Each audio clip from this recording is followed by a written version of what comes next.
Backward design planning goes against a lot of norms that most teachers are used to.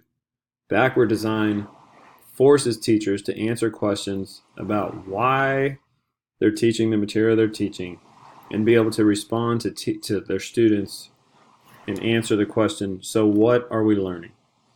Backward design forces teachers to know their destination before they plan and before they begin. Here you have this beautiful copy just running through the wild. No plan, no path, and this animal is going to get from point A to point B without much of a plan. The checkered flag represents the end. At the end of a race, last lap, what is the end game look like? And in the popular game shuffleboard, the red and the blues are pushed to the end of the board, and teachers should know where they want the ending to be prior to beginning the lesson. So the essence of backward planning is where does a teacher want to take their students? What's the best route, and how do we get to the final destination?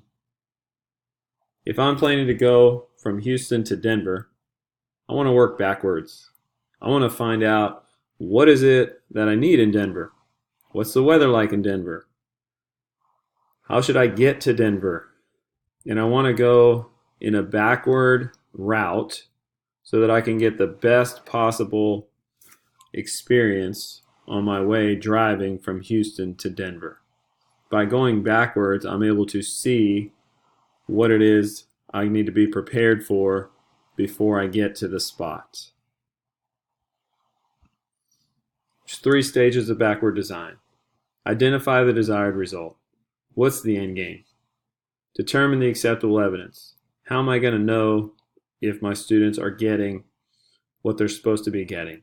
What are my accessible events throughout the unit? And then I want to plan learning experiences and instruction. I want to flip this from the idea of what do I need to cover, what am I going to assess, and what did my students learn?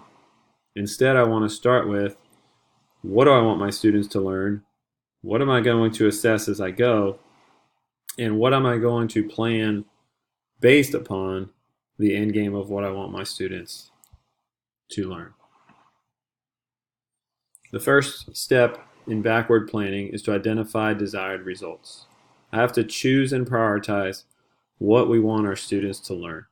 What is the enduring understanding and learning? What are the essential questions? And what certain skills are going to be acquired at the end of the unit or lesson?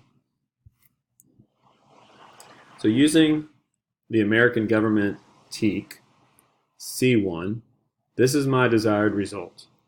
The student understands how constitutional government, as developed in America and expressed in the Declaration of Independence, the Articles of Confederation, and the U.S. Constitution, has been influenced by ideas, people, and historical documents.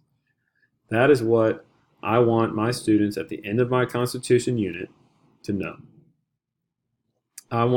Knowing that I want the constitutional government, the way we formed our constitutional government, to be my end game.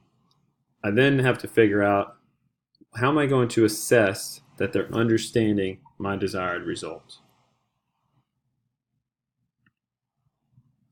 I have to determine the evidence. I have to think like an assessor before designing the unit. I'm going to use self-assessment. What do they know? I'm going to use reflection. I'm going to use quizzes. I'm going to use role plays. During these assessment activities, I'm going to be able to check to see that the students are grasping what I want them to know at the end of the unit. They might write a paper. They might do a project. They might respond to an editorial, create a timeline, design a game, draw a cartoon. I want to see that evidence of their learning as we go.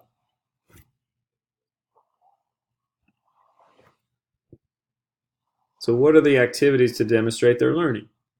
The student's expected to learn 6 different objectives.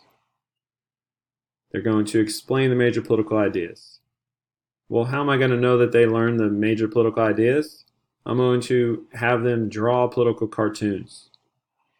They need to identify major intellectual, philosophical, political, and religious traditions. They're going to create a timeline of how we went from English common law and how we went from colonies of the United States, colonies of England, to Articles of Confederation to the U.S. Constitution. I want them to be able to match authors with their work and then connect it to current political issues and describe how the philosopher might deal with it in the modern era. I want them to describe the political philosophies of each founding father. We'll role play in order to learn how to examine debates and compromises that impact the creation of the founding documents in order to assess whether or not they learn that. They'll role play the major debates at the Constitutional Convention. They'll take on the persona of one of the founding fathers and use those philosophies as part of the role play. And then finally, they'll create a storyboard or a learning game about how individuals have impacted government and politics. Those individuals go from the beginning of our founding of the country all the way till Ronald Reagan. So by setting up my activities to demonstrate their learning and assess prior to any kind of teaching, I then set myself up for stage 3. Stage 3 is planning learning experiences and instruction. Instead of seeking to just cover certain material, I know what the end game is, and now I have to decide what activities I'm going to use to get them there. I might mini lecture, 10 minutes to start, give them a overview. I'm going to use primary source reading. Those primary source readings might be done in pair share groups or cooperative groups. I'm going to use discussion.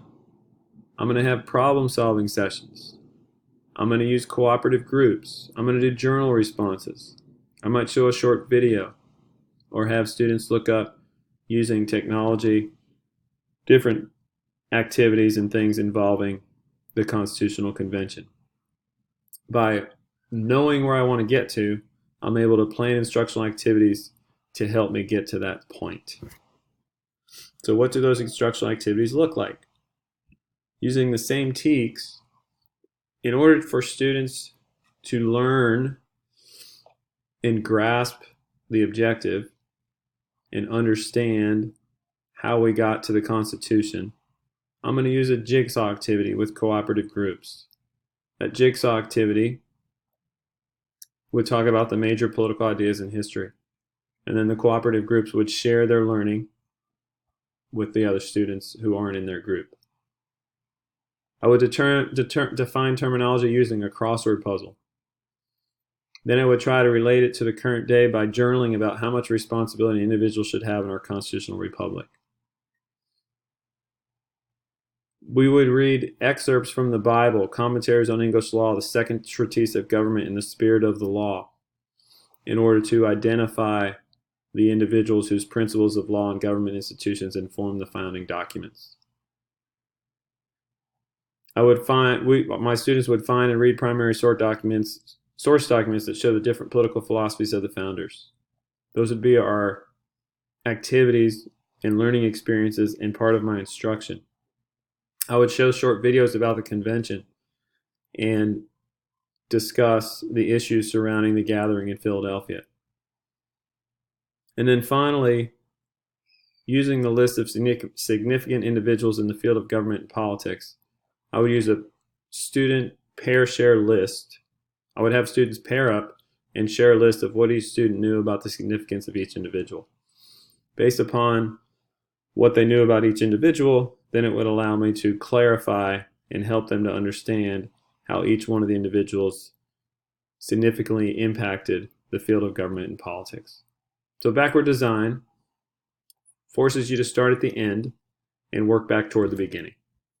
Thank you very much.